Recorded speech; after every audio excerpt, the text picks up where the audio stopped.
Ladies and gentlemen, welcome outside outskirts Kiev, waiting for exciting adventure. Vladimir on way with tanks and rolling in. We hate Vladimir.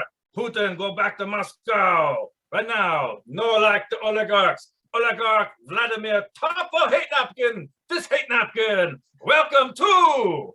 Okay, now we got Pauly from Bali. Sound engineer from coming to you from communist China. Give it to us, Pauly. Okay, now that's right. Okay, the Bali, Scooby Dooby Doo, they say. Okay. Also, we hate the capitalism here on Hate Napkin. That's right. Okay. The best special guest, Carla from Alabama, Burnt Korn. Sergei, forgive me, but you sound strangely French. Well, you know, the big tie between the French and the Russians. I'm a French friend, the Ukrainian. That's right. I like both French dressing and Russian dressing. Both are delicious on my sausages. Oh, you sound like Harvey Firestein after a morning bath. Okay, now here we go. Your business, the cow queen. Oh, the Dairy Queen. That's right. You made oligarch. It's the cow queen.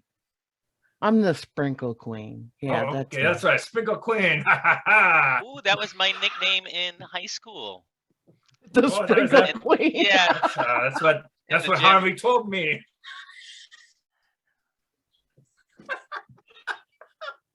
How much longer can I hold down just a bad Russian accent? I don't know, but I soon turn into a 5-star Michelin French chef. Boris, Moose and Squirrel. Oh, that's right. Okay, Boris. Okay, Boris and Moose. Boris and Moose. Good accent work. Okay, now, Carla. Also, no, French is just taking over. I cannot stop it. Ladies and gentlemen, welcome to season 1 of The Hate Napkin, where we are brought to you by THN Creamy Butter, spreading and churning the hate since 2020. Also, Anchor FM, fulfilling all of your podcast needs. Okay, we're going to start off today's episode of Absolute Despite with a letter from, listen, we're going to reach deep into the THN Hate Napkin letter bag, mailbag, and see what we got there. Take it away, Carla from Burnt Korn. Well, I got a one with the subject line was bitching and whining, pissing and moaning. Ooh. The email says, I hate them. To expound upon my hate would only prove my point. Signed, Cyrus from Canada. All right. I thought that was pretty brilliant. Listen, the only thing missing out of that letter was A. Okay, take it away one more time. It's perfectly Canadian succinct. That it deserves a second read. Bitching and whining, pissing and moaning. I hate them. To expound upon my hate would only prove my point. Cyrus from Canada. I don't know where you are in Canada, Cyrus, but that might just be Hall of Fame worthy. When we hand out the Hateys at the end of the year, you may be getting a trophy. Yeah, but we just send it to, I guess we'll just send it to Canada. Actually, you know what? I have a feeling that they're so good. The Postal Service in Canada is probably so good. If we just said Cyrus from Canada, they'd find him. They would find him. Oh, no. Okay, but I can't tell if that means Cyrus is a fan or not. No, I think he is. I actually he doesn't like bitching and whining, pissing and moaning. That's pretty much all we do. No, it isn't. A lot of our hate is geared towards people who do just that. Right. We actually hate the bitchers, the whiners, the pissers, and the moaners. You guys just mansplain it for all of our female fans. I will mansplain this one because I'm in the expat community, and there was a really nice guy today that approached me and it's like sometimes it's used as a way to connect. He's like, these tuk-tuk drivers always chatting to you. You know what I mean? So there's sometimes they're just trying to make a connection by highlighting what's different. But I can't stand the expat bitching and moaning because it's addictive. Bitching and moaning is as addictive as just being a positive person. So I try to avoid these people because I don't want to become a bigger dick than I already am. Goals in 2022, not to be a bigger dick than I am. Pauly from Bali. No, listen. I don't know. You're just the right size dick for me, so it's all good. Well, whatever you can do with an inch and a half, God bless you. Yeah, but in centimeters, it's so much bigger. Although, I always go by millimeters, but go ahead. Sorry, Carla. In all fairness, I do my share of pissing on a regular basis because at my age, it's what I have to do. Moaning, well, you drink a lot of coffee. Only if you're doing it right.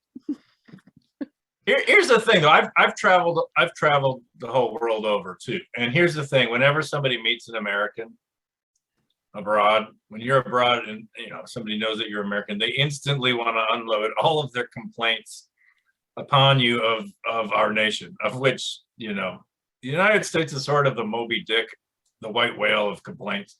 We get it so wrong so often on so many levels, and it impacts the entire world that I really can't blame people for like just dumping on me, which is usually why I say, "Oh, I'm sorry, I'm Canadian." Have you met my friend Cyrus?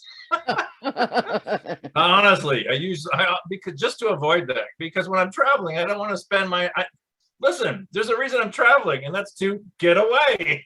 I don't want people to know where I'm from because, yes, they're going to unload, and they have every right to unload because I might be one of their few outlets ever to unload upon.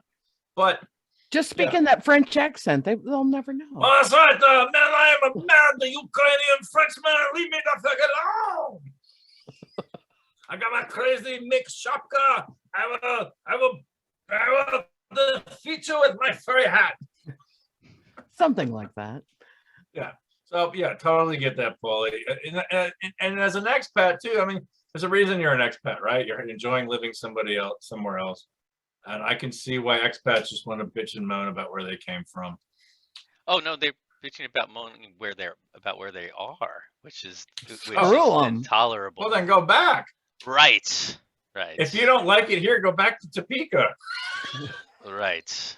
Now that's a little too close for comfort. And really, it's usually these universal things that are annoying everywhere too. And you'll be like, well, right, yeah. That happens at home too, dude. This is the human condition, asshole. Right. Yeah, I mean, hemorrhoids can happen anywhere. The upside of traveling to Mexico is that I do not go to resort areas where I have to be around other Americans. I only go to small cities. There's one particular village way up in the mountains that is so remote that I love to go to. It's kind of weird because I'm the tallest one there and I'm a large woman anyway. And I have to wear a hat to shade myself from the sun because I burn under the glare of the refrigerator bulb. I'm so white. And so it's like, I like tower through people in the markets. So I stand out a little, okay? But I'm the only American there. And I get it. That's why I go to Chinatown sometimes so I can feel like Andre the Giant. So that's, I totally get that, Pauly. I mean, bitching and moaning, expat bitching and moaning. Even though what we do here is try to like professionally bitch and moan, I feel like we're bitching and moaning about valid first world problems. Well, I do still have my own like one expat bitch that I try not. I try not to even say it to other expats, but it's wet bathroom floors because oh my god, I love the culture of taking off your shoes for the house. It's more clean, and you have a separate set of sandals for the bathroom, and that's more clean. But then the sandals will be wet. So I'm stepping, even when I go to step on the sandals that everyone uses, shared sandals. Are you okay? This is expat. No, this is the thing I hate. I hate this more than this is the top of my hate list. Even thinking about this makes me. I hate expat bitching, and I'm doing it right now. Expat bitching was on the top of my list. No. But this applies to like right there. As an Uber driver, I'm often led from, and I drive like 10 p.m. to 3 a.m. I'm often led to bathrooms in gas stations and all over the place. And I'm telling you, nothing repulses me more in the whole fucking world than a wet bathroom floor, because it's almost always not water. I mean, it's just, I mean, what can you do? You gotta pee. I would rather just pee fucking next to the gas pump. I mean, honestly. These are in private bathrooms, though. This is just like in a house, and it's usually the shower water, and they have a sandals there for you to put on. Right. So I usually, that's the expat bitch that I shouldn't even do. I'm gonna have to cut it out. This bitch. I think whenever my genitals or my anus are exposed to a wet floor, for some reason there's a repulsive gag. There's some human deep animalian response to run. So like just retreat. Why are your balls on the floor? No, exposed to, not touching. Just if you got to drop trout near anything like a wet floor, there's just some sort of animalian response to flee. Well, I'd like to note at this time that if there's something on the floor that isn't water, the girls didn't put it there. I don't know. Some of the gas station bathrooms I've been, I wouldn't be surprised if somebody had just given birth right before I went in. Oh God. I'd like to announce a new sponsor, Sofa King. When it's not just gross, it's Sofa King gross. Well, did you check the dumpster of the gas stations? Because that's in South Carolina. That's usually that's the ultimate sudden infant SIDS. THN SIDS. Checking dumpsters all over town. Oh my God. We've reached a new low, a new wet bathroom low. Okay. So anybody who says we're not trying isn't listening to all the episodes. I'm gonna segue in with my hate thing for the week. That's okay. It's urinal culture. It's urinal Can't culture. help you. I'm out.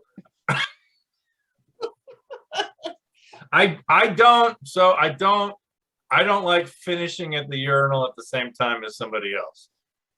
But when I walk into the bathroom and I note that there's another guy at the urinal, I'm like, okay. I stand there and I'm like, okay. And I'm like, are you fucking done yet, pal? Because I'm not leaving here till you're gone. Because the last thing I want to do is after I'm standing at the urinal with somebody is then go join them at the sink. I mean, I don't want to, I'm like, no, I don't want this. I don't want to do, this is not synchronized pissing. I don't like it. I want to have my own time at the urinal and then my own time at the sink. I don't want those two. My big problem with this culture is that I'm afraid to shake enough because I'm afraid it's going to look like, you shake more than twice, you're playing with it. So I never shake enough at the urinal, and then my boxers are getting wet, and it's a whole, because I don't want people to think I'm masturbating in a public restroom. I'm confused. And as we have observed previously in this show, none of this is well represented in Hollywood. Right. I thought there was a mandatory follow-up jiggle. Yeah, but I need to jiggle a couple times. Too much jiggle is, And it's like once you hit a certain age. Well, and it actually, I was recently chatting with somebody, and they said, really, the most healthy way for a man to pee is on the toilet. But I'm not going into the toilet of a gas station and popping my ass down in the men's room. You brought up urinals. Let's finish this. So the positive. Let's stick to the trough. The positive thing of it, and the thing that I do like, are either the little pink discs, because it's kind of like something to aim for, or the fragrant balls that I think are also used as plastic ice cubes at the bar. Oh, yeah, okay. Thank you for clarifying. By the way, this episode is brought to you by THN Urinal Cakes. THN Urinal Cakes, proving you can have your cake and pee on it too.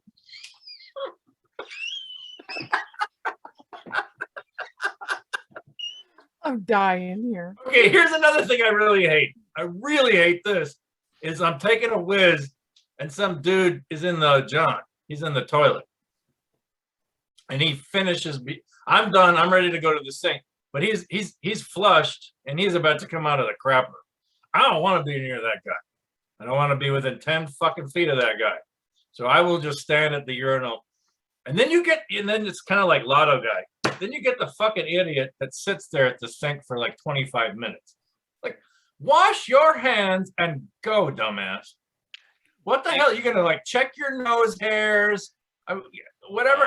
Get out of here. Get done and get out. And that's the guy that hits the dryer that blows the germs in the entire, like, don't press the dryer button. Don't do it. Don't. I think, listen, air dryers are evil. They are spreading fecal matter everywhere. Wipe your hands on your clothes like normal people. Yeah, I wipe them on the inside of my pants pockets.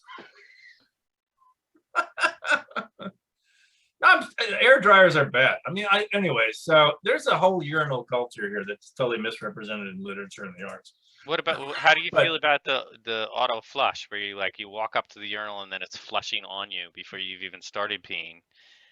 Yeah, then my balls get doused. Yeah, you're getting other people's pee on your legs before you even get your own. It's kind of like yeah, like we're saving water. We're saving water. Oh, really? We're saving water by using water? No, this. The best urinal in the world is the stone trough urinal. Oh, my favorite is the out of order one that they never fix. Like they will have an out of order sign on that for 2-3 years sometimes. But that's kind of like McDonald's. It's like McDonald's running out of milkshakes after 11 p.m. And then people still use it though. Right. You know that milkshake machine is working. They just don't want to fucking make a milkshake. You know the urinal's working fine. They just don't want you to pee. But so there is a great bar in Colombia. You'll recall this, Pauly, called Group Therapy. The trough. They just have a big old trough. Yeah. That's just the way it should be. You're not going to get splashed on. Somebody took a trip to Asia, because that's an Asian thing as far as I know. Was that a Jeff? That was a Jeff bar. I bet that was Jeff. I don't know if you know Jeff. Anyway. Well, and that brings to mind a great moment of Ernest Hemingway lore. He was very drunk at what was the bar that he used to hang out? Harry's in Key West, and he got super drunk one night, and he dragged home the stone urinal trough from Harry's. He dragged it all the way to his house, and it's still in the backyard of the Hemingway house. Oh my gosh! With the polydactyl cats. Oh my gosh! Right? Yeah. I stole an American when I was drunk. I stole an American flag from somewhere in Columbia, South Carolina, and I will not say where. But then I proceeded to get naked and wear only the flag. And this was when I was in college, and then I was chasing my college roommates, But do you stop on capitalist symbol of freedom? No! And I was flashing them with the American. There was so much sacrilege. That's possibly the most American thing you've ever done. No, the most American thing he ever did was piss on the South Carolina Capitol steps. No, I was there. No, it was on the Supreme Court justice's car. Was the most American thing I've ever done. Yeah, okay, I'll give you that. But I was with you for I one think- and not the other. I was like, I'll handle this. And I stepped out. I got out of the car and I proceeded to piss all over and around the car. And this is alcoholism, people. You should not pee on a Supreme No, Court this justice's car. this is how to use urine for revolution. This how use urine for revolution.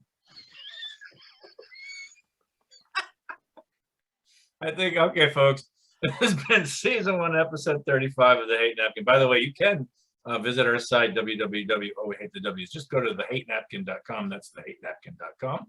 You can also, we have presence on Book of Face, IG, Instagram, and the Twat. Go to the Twat and visit that Twat at the Hate Napkin.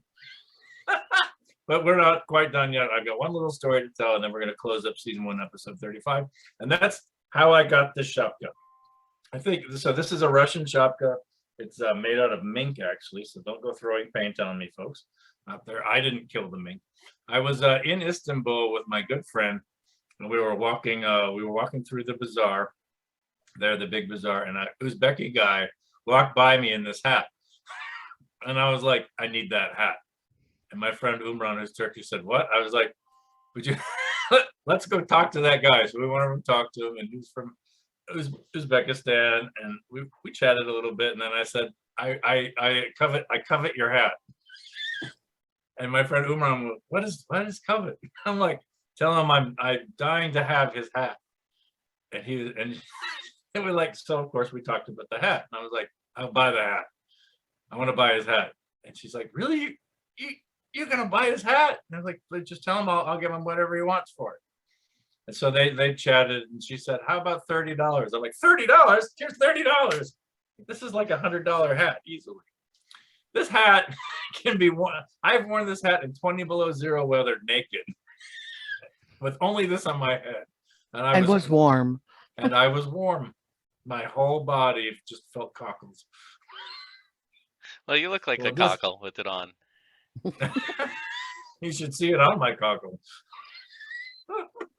Nobody wants to see your cockle. Well, it's close to the unfortunate. anals Anals of of hate. hate.